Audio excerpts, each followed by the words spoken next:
தமிழகத்தில் வணக்கம். இந்த ஆளுநர் மாநில அரசின் கொள்கைகளுக்கு எதிரான சில செயல்களில் ஈடுபடுவது கடந்த ஆட்சியில் தொடர்ச்சியாக நடைபெற்றது. அது ஒரு பெரிய அரசியலாகவும் முன்னெடுக்கப்பட்டது. மத்திய அரசுக்கு எதிரான ஒரு அரசியலாக அது முன்னெடுக்கப்பட்டது கடந்த திமுக ஆட்சி. இப்போது ஆட்சி மாறி இருக்கிறது. ஆளுநர் இப்போதும் இந்த தமிழ்த்தாய் வாழ்த்து பாடலை மனோன்மணியம் சுந்தரனார் பல்கலைக்கழகத்தில் நீராடம் கடல் கொடுத்த பாடலை இயற்றிய மனோன்மணியம் சுந்தரனார் பெயரை தாங்கிய அதே பல்கலைக்கழகத்தில் அந்த தமிழ்த்தாய் வாழ்த்து 3ஆவதாகத்தான் பாடப்பட்டது.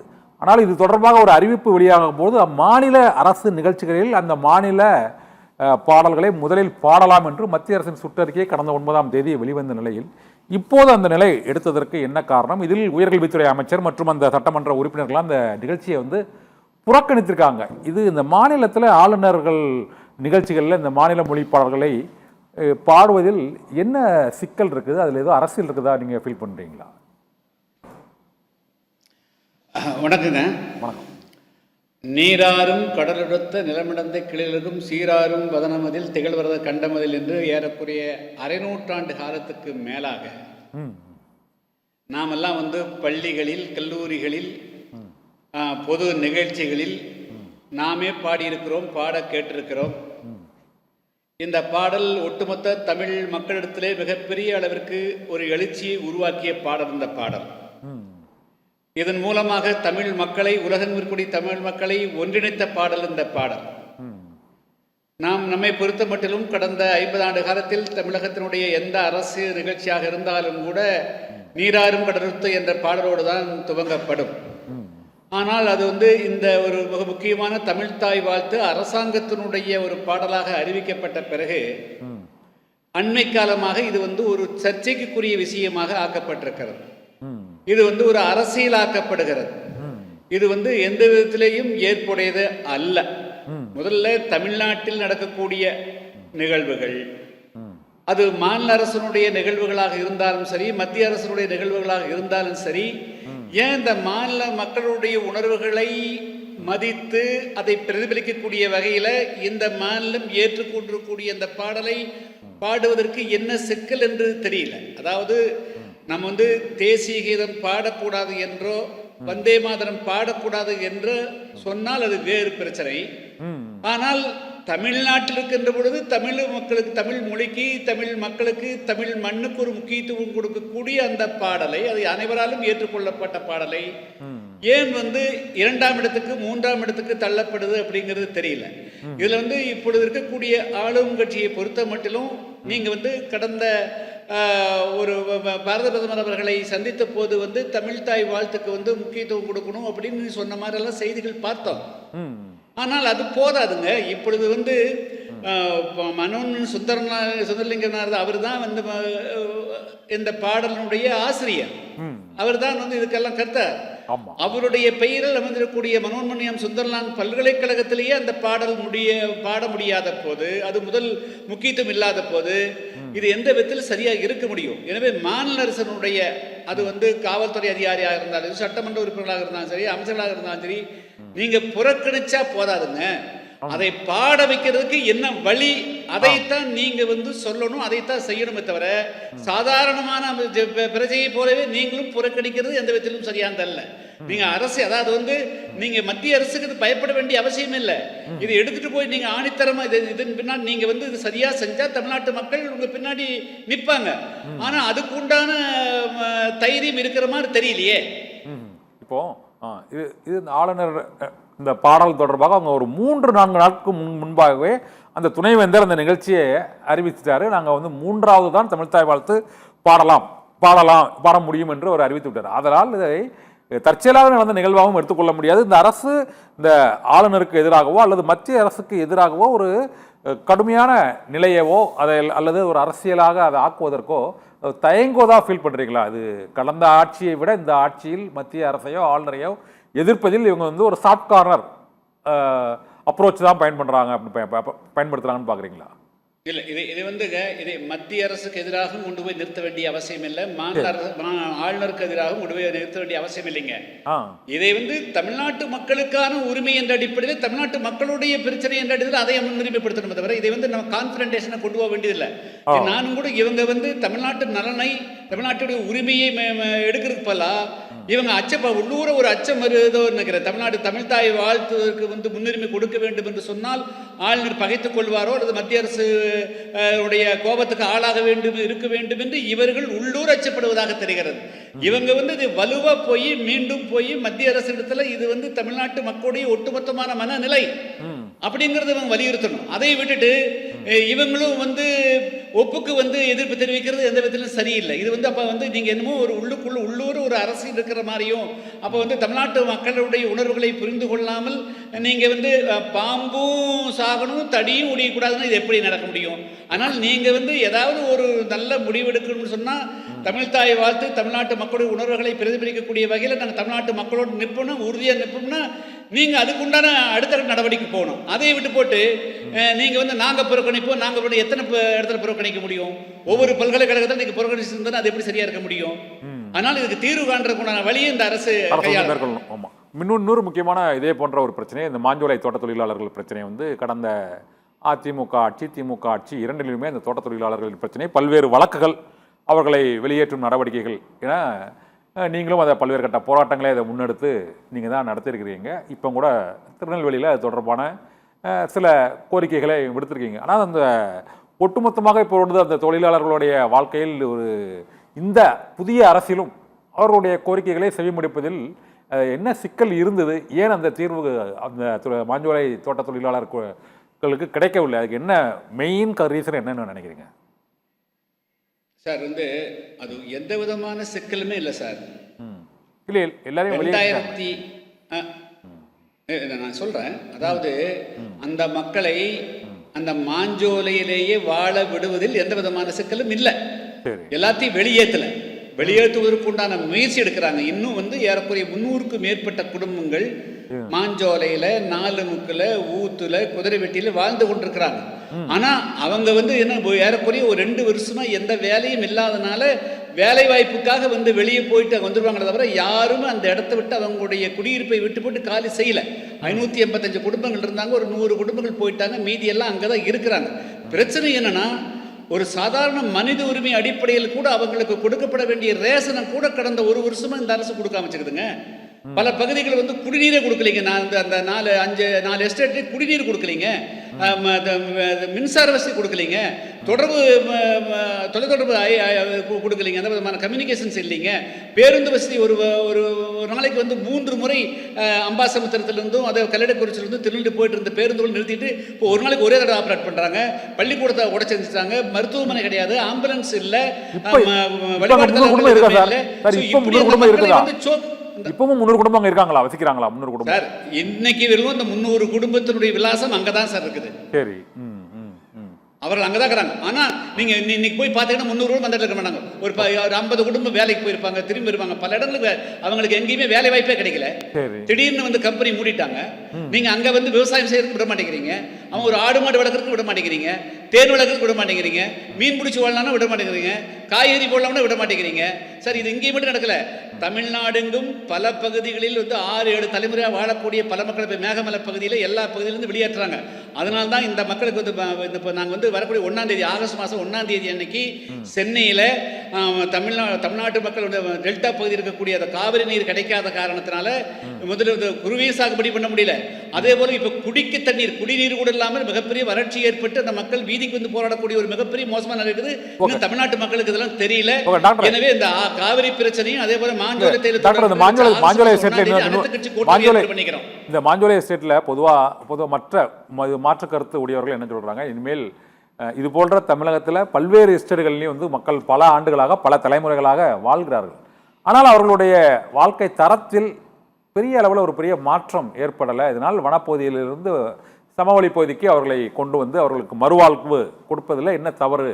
பெரிய லெவலில் வாழ்க்கையில் அவங்க மாற்றம் ஏற்பட்டிருக்கா சார்? எஸ்டேட்ல இருக்கிறவங்க எங்க இல்ல, வால்பாறையா இருக்கட்டும், மேகமலையா இருக்கட்டும், இல்ல மூணாரா இருக்கட்டும், மாஞ்சோலியா இருக்கட்டும், எல்லா எஸ்டேட்லையும் கேட்கறேன். இல்ல, அவர்கள் கூலி தொழிலாளியாக இருக்கிற போது அவங்களுடைய வாழ்க்கையில் எந்த விதமான முன்னேற்றம் இல்லை. அவர்களுக்கு தலா 2006 வன உரிமை சட்டத்தின்படி தலா 2.5 ஏக்கரோ 3 ஏக்கரோ 5 ஏக்கரோ கொடுங்க. இப்போ ஊட்டியில் இருக்கக்கூடியவர்கள் ஊட்டியில் இருக்க அது மலைப்பகுதி தான். அங்கே இருக்கக்கூடியவர்கள் சொந்த நிலம் 5 ஏக்கர் வச்சுக்கிறாங்க, 10 ஏக்கர் 20 ஏக்கர் வச்சுக்கிறாங்க. அவங்க நல்ல உருளைக்கிழங்கு விளைவிக்கிறாங்க, முட்டைக்கோஸ் விளைவிக்கிறாங்க, தேயிலை விளக்குறாங்க, சொந்தமாக நிலம் வச்சுக்கிறாங்க, சொந்த நிலம் இருக்குது. அவங்க பாடுபடுறாங்க. அது மாதிரி நீங்கள் அங்கே இருக்கக்கூடிய நிலங்களை நீங்கள் பட்டா போட்டு கொடுக்க சொல்ல அரசாங்கத்தோட எந்த வனப்பகுதி பட்டா போட்டு கொடுக்கணும். அனுபவிக்கூடிய உரிமை கொடுங்க. ஒரு 5 ஏக்கர் கொடுங்க. ஒரு 300 குடும்பத்துக்கு 1200 ஏக்கர், அங்கேருந்து லட்சக்கணக்கான ஏக்கர் நிலம் இருக்குது. நீங்கள் அதன் மூலமாக அவங்களுடைய வாழ்க்கையை மேம்படுத்துங்கன்னு தான் சொல்கிறேன். கீழே கொண்டு வந்துட்டு மீண்டும் அவங்களை கூலிக்காரரை ஏன் ஆக்குறீங்க? அவங்க இந்த கிளைமேட்டில் வாழ முடியாது. அவர்களுக்கு எந்த விதமான வேலை செய்ய தெரியாது. அவர்கள் மலையிலேயே வாழ்ந்து அவங்களுடைய உடலில் கூட ஒவ்வொரு செல்லும் அந்த மலைக்கோட அக்கஸ்டமாகி போச்சு. அவர்கள் கீழே அவங்களால எந்த தொழிலும் செய்ய முடியாது. ஆனால் கீழே கொண்டு வருவது மூலமாக அவங்களை நீங்கள் மெல்ல மெல்ல மெல்ல நோகடிப்பது மட்டுமல்ல, அவர்களை சாகடிப்பதுன்னு உங்களுக்கு பொருளாக முடியும். ஓகே, சரி. அதனால இந்த கடந்த அரசு தப்பு. இந்த அரசாவது நீங்க ஏற்கனவே இந்த அரசு ஒவ்வொரு மக்களும் எந்தெந்த பகுதியில் வாழ்ந்து கொண்டிருக்கிறார்களோ அவங்களுடைய வாழ்வாதாரத்தை அங்க பகுதியில் மீட்டு கொடுப்போம்னு சொல்லிக்கிறாங்க. அப்ப நீங்க தேர்தல் அறிக்கையில இன்னைக்கு இருக்கிற தமிழ்நாடு வெற்றி கழகம் கொடுத்த அந்த வாக்குறுதியை நிறைவேற்றுங்கிறது தான் என்னுடைய வேண்டுகோள். ஓகே, இல்லை நான் இன்னொரு அவங்களோட வாழ்நிலை, எஸ்டேட் தொழிலாளர்களோட வாழ்நிலையை மேம்படுத்துறதுக்கு நீங்கள் ஒரு ஆலோசனை சொல்லியிருக்கீங்க. அவங்களுக்கு ஊட்டியில் அந்த வாழ்க்கையை மேம்படுத்திருக்குன்னு. ஆனால் மற்ற அந்த மாஞ்சோலையிலேயோ மூணாறுலேயோ மற்ற எஸ்டேட் பகுதிகளிலே இருக்கிறவங்களுக்கு, வால்பாறையிலே இருக்கிறவங்களுக்கு அது வாழ்க்கை தரம் என்பது மேம்படுத்துவது அங்கு வசிப்பதால் இந்த ஒரு விஞ்ஞான யுகத்தில், இந்த தகவல் தொழில்நுட்ப யுகத்தில் அவங்களுக்கான கல்வி வேலை ஒரு மாற்றத்தை ஏற்படுத்துவது அவ்வளவு நல்லது இல்லைன்னு நினைக்கிறீங்களா? இல்லை, நீங்கள் நார்த் ஈஸ்டில் நாகாலாந்து இருக்குது, மணிப்பூர் இருக்குது, திரிபுரா இருக்குது, அருணாச்சல பிரதேஷ் இருக்குது, சத்தீஸ்கர் ஸ்டேட் இருக்குது, ஜார்க்கண்ட் இருக்குது. ஜார்க்கண்ட் எல்லாம் ஒரு ஸ்டேட்டே மலைவாழ் மக்கள் வாழக்கூடிய பகுதி தான். அஸ்ஸாம் இருக்குது. அங்கெல்லாம் அவங்களுடைய வாழ்க்கை தர மோசமாக இருக்குதா? நீங்கள் அந்த பகுதி மக்களுடைய உடல்நிலை மனநிலை எப்படி எதுக்கு பழக்கப்பட்டிருக்குதோ அந்த இடத்துல அவங்களுடைய வாழ்வாதாரத்தை ஏற்பாடு பண்ணி கொடுங்க. மலைப்பகுதியில் விவசாயம் செய்ய முடியுமா முடியாதா? கொடைக்கானல செய்யறாங்க. கொடைக்கானல் பகுதியில் வாழை போடுறாங்களா இல்லையா? சிறுமலையில் வாழை போடுறாங்களா இல்லையா? அப்ப நீங்க அந்த பகுதியில் நீங்க ஏற்கனவே அவர்களை கூலிக்காரராக வச்சிருக்கிறதெல்லாம் அவங்களுடைய வாழ்த்தர மோசமா இருந்தது. இன்னைக்கு ஒரு சிறு விவசாயி ஆக்குங்க. அதுதான் என்னுடைய இது. 2006 வன உரிமை சட்டத்தின்படி அந்த மலைப்பகுதியில் வாழக்கூடிய மக்களுக்கு நிலங்களை வழங்குங்கள். அவங்களுக்கு பட்டா போட்டு கொடுங்க. நிலங்களே அனுபவிக்கூடிய உரிமையை கொடுங்க. 5 ஏக்கர் கொடுங்க, 10 ஏக்கர் கொடுங்க, 2 குறைஞ்சபட்சம் 2 ஏக்கர் கொடுங்க. காய்கறி போட்டுட்டோம், அழகா காய்கறி வருமல்ல. மாடு வளர்க்கறதுக்கு உரிமையை கொடுங்க. ஏங்க, இந்தியா ஃபுல்லா கோடிக்கணக்கான மக்கள் மலைப்பிரதேசத்தில் வாழ்ந்து அவங்களுடைய வாழ்வாதாரத்தை மேம்படுத்திக் கொள்கின்ற பொழுது திருநெல்வேலி மாவட்டம் மாஞ்சோலையில் இருக்கக்கூடிய மக்களால் மட்டும் அந்த மலைப்பகுதியில் வாழ முடியாது. மக்களை மட்டும் குறி வைக்கிறீங்க. அது மாஞ்சோலை புலிகள் சரணாலயமா மாத்த போறாங்க, வனப்பகுதி கட்டுப்பாடு எல்லாம் கொண்டு போகணும் அப்படின்னு சொல்றாங்கல்ல.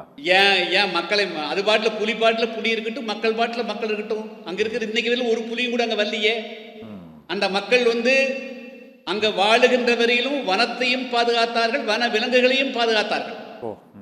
எங்க புலி வந்திருக்குது?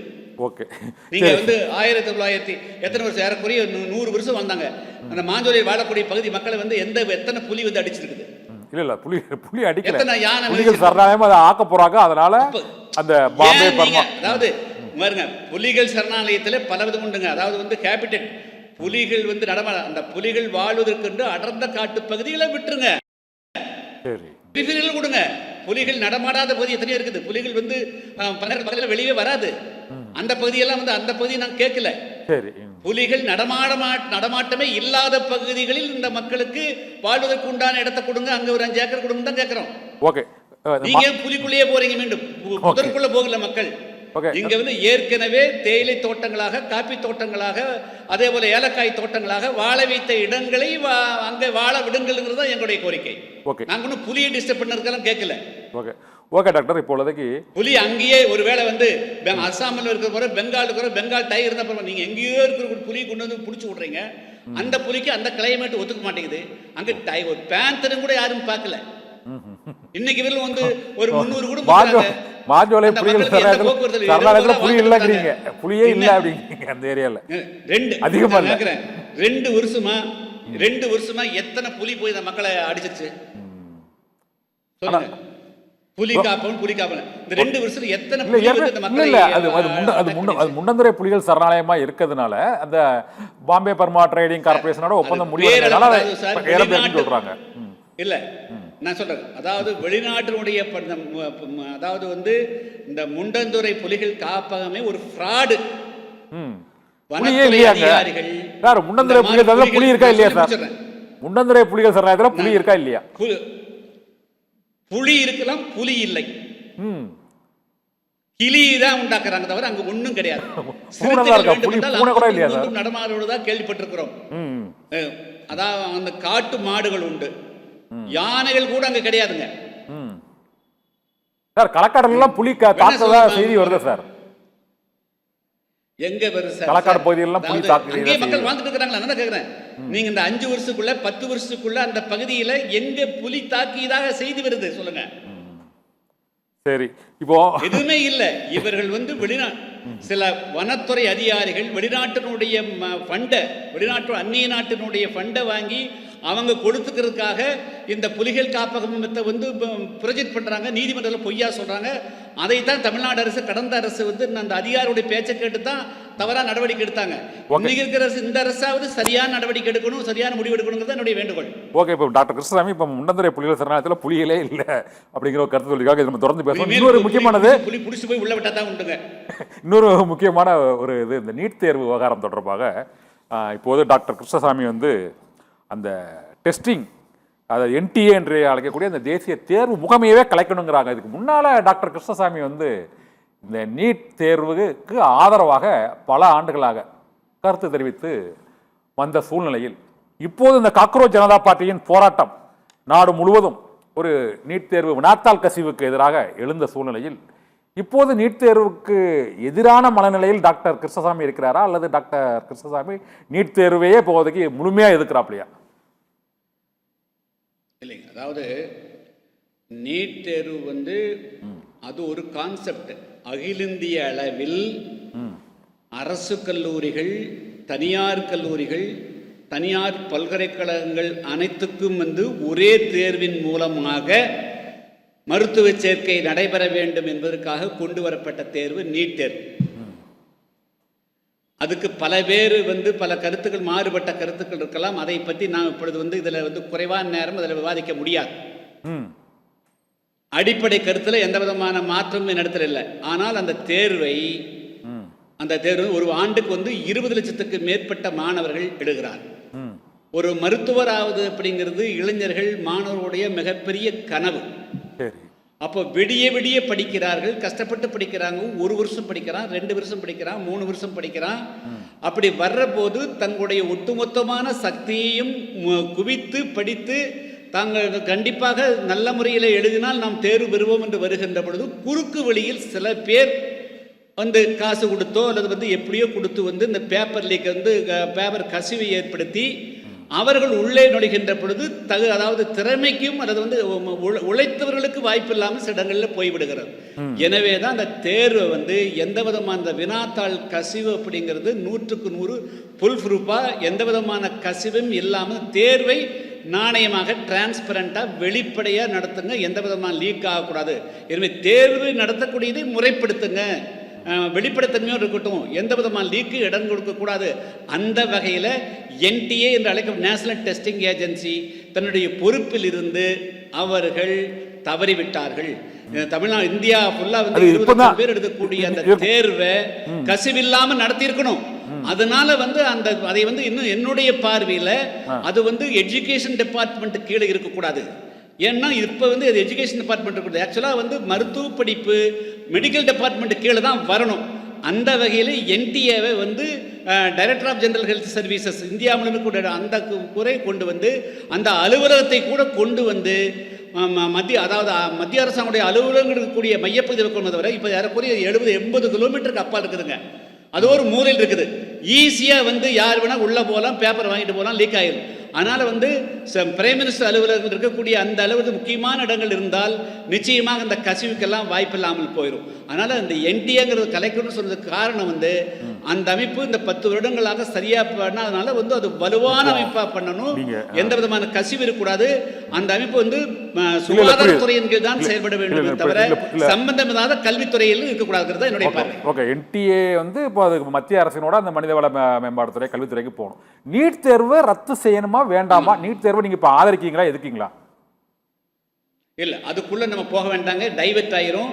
இன்னைக்கு இந்தியா ஃபுல்லாக மாணவர்கள் போராடுது, அதாவது கசிவில்லாத தேர்வு தான், அதில் தான் நாங்கள் வந்து உடன்படுறோம். ஏன்னா இந்த இதற்கு முன்பு அதுக்குள்ள நீங்க போங்கடான்னு சொல்லிட்டு இருந்தாலும் ஒரு கருத்தை மட்டும் சொல்லிடுறேன். இந்த நீட் தேர்வு தொடர்பாக இப்ப என்ன நடக்குது இந்தியா ஃபுல்லா வந்து இல்ல நீங்க 10 ஆண்டுகளுக்கு முன்பாக இதே இல்ல 10 ஆண்டுகளுக்கு முன்பாகவும் நீங்கள் நீட் தேர்வை ஆதரித்த போதும் இதே என்டிஏ தான் அந்த தேர்வை நடத்தியது. அதனால் நீங்கள் ஆதரித்தது சரியா தவறா போகுது. அப்ப என்டிஏ இல்லைங்க, அப்ப என்டிஏ வந்து 4-5 வருஷம் தான் என்டிஏ நடத்துங்க, அதுக்கு முதல்ல வேற பாடுங்க, வேற போர்டு. இல்ல அப்போ தவறு நடக்கலையா?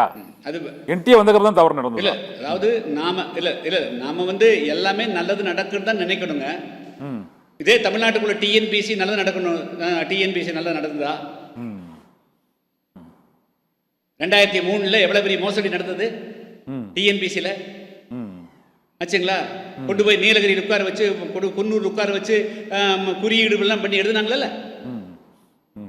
83 பேர் உயர் பதவி குரூப் 1 சர்வீஸ்க்கு எவ்வளவு பெரிய மோசடி நடந்தது.